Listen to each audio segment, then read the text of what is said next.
شروع اللہ کا نام لے کر جو بڑا مہربان نہایت رحم والا ہے۔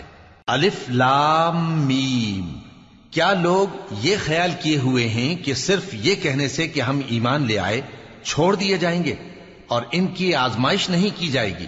اور جو لوگ ان سے پہلے ہو چکے ہیں ہم نے ان کو بھی آزمایا تھا اور ان کو بھی آزمائیں گے، سو اللہ ان کو ضرور معلوم کرے گا جو اپنے ایمان میں سچے ہیں اور ان کو بھی جو جھوٹے ہیں۔ کیا وہ لوگ جو برے کام کرتے ہیں یہ سمجھے ہوئے ہیں کہ یہ ہمارے قابو سے نکل جائیں گے؟ جو فیصلہ یہ کرتے ہیں برا ہے۔ جو شخص اللہ کی ملاقات کی امید رکھتا ہو تو اللہ کا مقرر کیا ہوا وقت ضرور آنے والا ہے، اور وہ سننے والا ہے، جاننے والا ہے۔ اور جو شخص محنت کرتا ہے تو اپنے ہی فائدے کے لیے محنت کرتا ہے، بے شک اللہ تو سارے جہان سے بے نیاز ہے۔ اور جو لوگ ایمان لائے اور نیک عمل کرتے رہے ہم ان کے گناہوں کو ان سے دور کر دیں گے اور ان کو ان کے اعمال کا بہت اچھا بدلہ دیں گے۔ اور ہم نے انسان کو اس کے ماں باپ کے ساتھ نیک سلوک کرنے کا حکم دیا ہے۔ اے مخاطب، اگر تیرے ماں باپ تجھے مجبور کریں کہ تو میرے ساتھ کسی کو شریک بنائے جس کی حقیقت کی تجھے واقفیت نہیں تو ان کا کہا نہ مانیو۔ تم سب کو میری طرف لوٹ کر آنا ہے، پھر جو کچھ تم کرتے تھے میں تم کو جتا دوں گا۔ اور جو لوگ ایمان لائے اور نیک عمل کرتے رہے ان کو ہم نیک لوگوں میں داخل کریں گے۔ اور بعض لوگ ایسے ہیں جو کہتے ہیں کہ ہم اللہ پر ایمان لائے، پھر جب ان کو اللہ کے راستے میں کوئی ایذا پہنچتی ہے تو لوگوں کے ایذا پہنچانے کو یوں سمجھتے ہیں جیسے اللہ کا عذاب۔ اور اگر تمہارے پروردگار کی طرف سے مدد پہنچے تو کہتے ہیں کہ ہم تو تمہارے ساتھ تھے۔ کیا جو اہل عالم کے سینوں میں ہے اللہ اس سے واقف نہیں؟ اور اللہ ان کو ضرور معلوم کرے گا جو سچے مومن ہیں، اور وہ منافقوں کو بھی معلوم کر کے رہے گا۔ اور جو کافر ہیں وہ مومنوں سے کہتے ہیں کہ ہمارے طریقے پر چلو اور ہم تمہارے گناہ اٹھا لیں گے، حالانکہ وہ ان کے گناہوں کا کچھ بھی بوجھ اٹھانے والے نہیں۔ کچھ شک نہیں کہ یہ جھوٹے ہیں، اور یہ اپنے بوجھ بھی اٹھائیں گے اور اپنے بوجھوں کے ساتھ اور لوگوں کے بوجھ بھی۔ اور جو جھوٹ یہ لوگ گھڑتے رہے قیامت کے دن ان کی ان سے ضرور پرسش ہوگی۔ اور ہم نے نوح کو ان کی قوم کی طرف بھیجا تو وہ ان میں 50 برس کم 1000 برس رہے۔ پھر ان لوگوں کو طوفان کے عذاب نے آ پکڑا اور وہ ظالم تھے۔ پھر ہم نے نوح کو اور کشتی والوں کو نجات دی اور کشتی کو اہل عالم کے لیے نشانی بنا دیا۔ اور ابراہیم کو یاد کرو جب انہوں نے اپنی قوم سے کہا کہ اللہ کی عبادت کرو اور اس سے ڈرو، اگر تم سمجھ رکھتے ہو تو یہ تمہارے حق میں بہتر ہے۔ تم تو اللہ کو چھوڑ کر بتوں کو پوجتے اور جھوٹی باتیں بناتے ہو۔ جن لوگوں کو تم اللہ کے سوا پوجتے ہو وہ تم کو رزق دینے کا اختیار نہیں رکھتے، پس اللہ ہی کے ہاں سے رزق طلب کرو اور اسی کی عبادت کرو اور اسی کا شکر کرو، اسی کی طرف تم لوٹ کر جاؤ گے۔ اور اگر تم جھٹلاتے ہو تو تم سے پہلے بھی امتیں اپنے پیغمبروں کی تکذیب کر چکی ہیں، اور پیغمبر کے ذمے کھول کر سنا دینے کے سوا اور کچھ نہیں۔ کیا انہوں نے نہیں دیکھا کہ اللہ کس طرح خلقت کو پہلی بار پیدا کرتا ہے پھر کس طرح اس کو دوبارہ پیدا کرے گا؟ یہ اللہ کو آسان ہے۔ کہہ دو کہ ملک میں چلو پھرو اور دیکھو کہ اس نے کس طرح خلقت کو پہلی دفعہ پیدا کیا ہے، پھر اللہ ہی دوسری بار بھی پیدا کرے گا۔ بے شک اللہ ہر چیز پر قادر ہے۔ وہ جسے چاہے عذاب دے اور جس پر چاہے رحم کرے، اور اسی کی طرف تم لوٹائے جاؤ گے۔ اور تم اس کو نہ زمین میں عاجز کر سکتے ہو نہ آسمان میں، اور نہ اللہ کے سوا تمہارا کوئی دوست ہے اور نہ مددگار۔ اور جن لوگوں نے اللہ کی آیتوں سے اور اس کے سامنے حاضر ہونے سے انکار کیا وہ میری رحمت سے نا امید ہو گئے ہیں، اور ان کو درد دینے والا عذاب ہوگا۔ تو ان کی قوم کے لوگ جواب میں بولے تو یہ بولے کہ اسے مار ڈالو یا جلا دو، مگر اللہ نے ان کو آگ میں جلنے سے بچا لیا۔ جو لوگ ایمان رکھتے ہیں ان کے لیے اس میں نشانیاں ہیں۔ اور ابراہیم نے کہا کہ تم جو اللہ کو چھوڑ کر بتوں کو لے بیٹھے ہو تو دنیا کی زندگی میں باہم دوستی کے لیے، مگر پھر قیامت کے دن ایک دوسرے کی دوستی سے انکار کر دو گے اور ایک دوسرے پر لعنت بھیجو گے، اور تمہارا ٹھکانہ دوزخ ہوگا اور کوئی تمہارا مددگار نہ ہوگا۔ پس ان پر ایک لوط ایمان لائے، اور ابراہیم کہنے لگے کہ میں اپنے پروردگار کی طرف ہجرت کرنے والا ہوں، بے شک وہ غالب ہے، حکمت والا ہے۔ اور ہم نے ان کو اسحاق اور یعقوب بخشے اور انہی کی اولاد میں پیغمبری اور کتاب رکھ دی، اور ان کو دنیا میں بھی ان کا صلہ عنایت کیا اور وہ آخرت میں بھی نیک لوگوں میں ہوں گے۔ اور لوط کو یاد کرو جب انہوں نے اپنی قوم سے کہا کہ تم عجب بے حیائی کے مرتکب ہوتے ہو، تم سے پہلے اہل عالم میں سے کسی نے ایسا کام نہیں کیا۔ کیا تم مردوں کی طرف مائل ہوتے اور راہزنی کرتے ہو اور اپنی مجلسوں میں ناپسندیدہ کام کرتے ہو؟ تو ان کی قوم کے لوگ جواب میں بولے تو یہ بولے کہ اگر تم سچے ہو تو ہم پر عذاب لے آؤ۔ لوط نے کہا کہ اے میرے پروردگار، ان مفسد لوگوں کے مقابلے میں مجھے نصرت عنایت فرما۔ اور جب ہمارے فرشتے ابراہیم کے پاس خوشی کی خبر لے کر آئے تو کہنے لگے کہ ہم اس بستی کے لوگوں کو ہلاک کر دینے والے ہیں کہ یہاں کے رہنے والے نافرمان ہیں۔ ابراہیم نے کہا کہ اس میں تو لوط بھی ہیں۔ وہ کہنے لگے کہ جو لوگ یہاں رہتے ہیں ہمیں سب معلوم ہیں، ہم ان کو اور ان کے گھر والوں کو بچا لیں گے بجز ان کی بیوی کے کہ وہ پیچھے رہنے والوں میں ہوگی۔ اور جب ہمارے فرشتے لوط کے پاس آئے تو وہ ان کی وجہ سے ناخوش اور تنگ دل ہوئے۔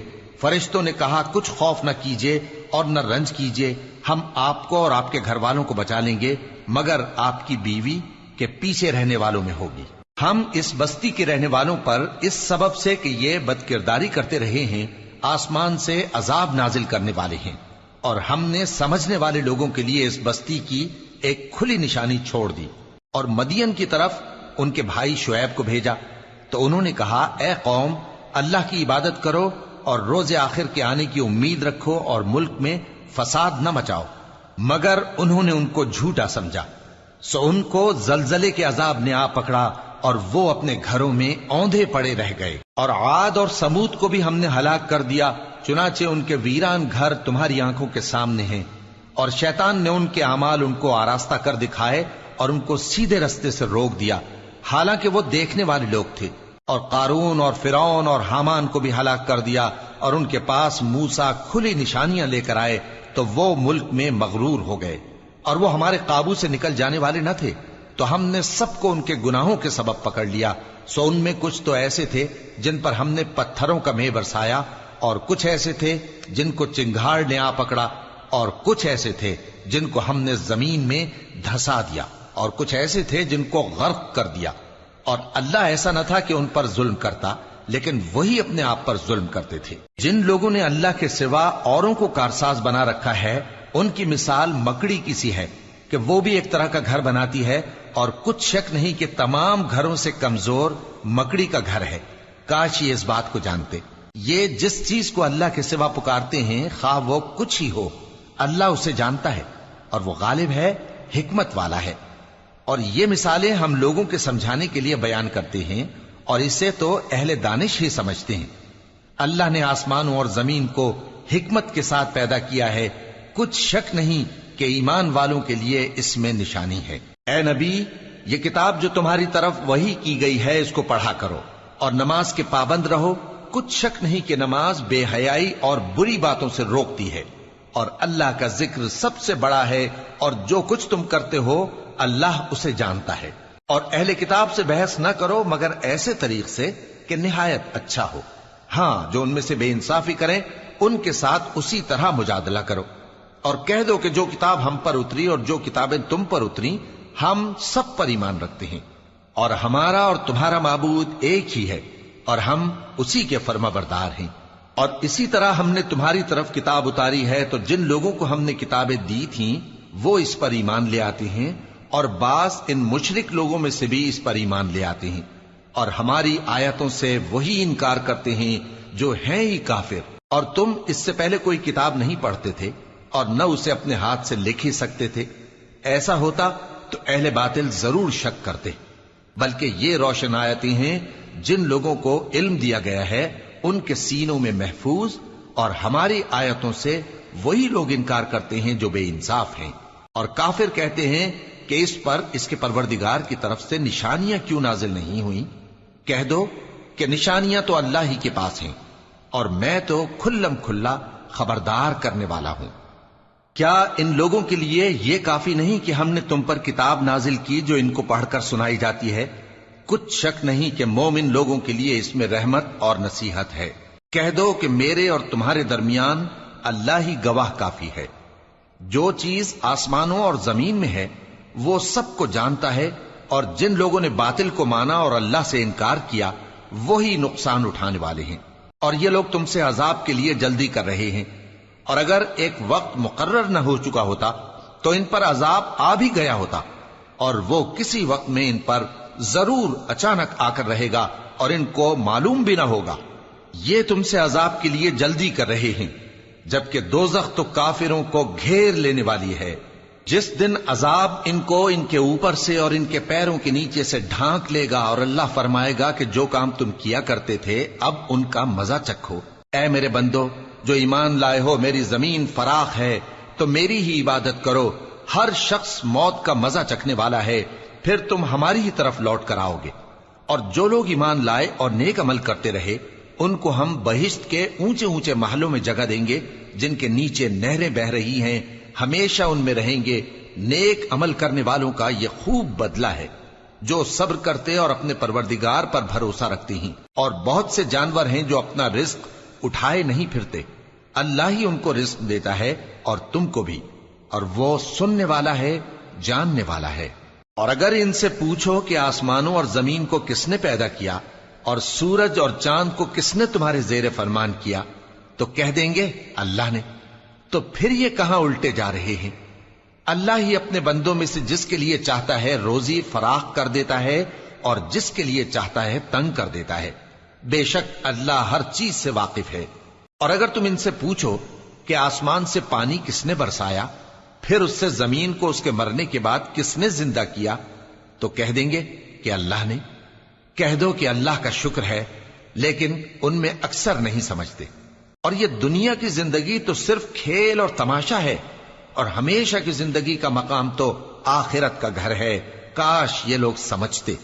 پھر جب یہ کشتی میں سوار ہوتے ہیں تو اللہ کو پکارتے، خالص کرتے ہوئے اسی کے لیے اطاعت کو، لیکن جب وہ ان کو نجات دے کر خشکی پر پہنچا دیتا ہے تو جھٹ شرک کرنے لگ جاتے ہیں، تاکہ جو ہم نے ان کو بخشا ہے اس کی ناشکری کریں اور فائدہ اٹھائیں۔ سو خیر عنقریب ان کو معلوم ہو جائے گا۔ کیا انہوں نے نہیں دیکھا کہ ہم نے حرم کو مقام امن بنایا ہے اور لوگ ان کے گرد و نواح سے اچک لیے جاتے ہیں؟ کیا یہ لوگ باطل پر اعتقاد رکھتے ہیں اور اللہ کی نعمتوں کی ناشکری کرتے ہیں؟ اور اس سے بڑا ظالم کون جو اللہ پر جھوٹ بہتان باندھے، یا جب حق بات اس کے پاس آئے تو اس کی تکذیب کرے؟ کیا کافروں کا ٹھکانہ جہنم میں نہیں ہے؟ اور جن لوگوں نے ہمارے راستے میں محنت کی ہم ان کو ضرور اپنے رستوں پر چلا دیں گے، اور اللہ تو نیکوکاروں کے ساتھ ہے۔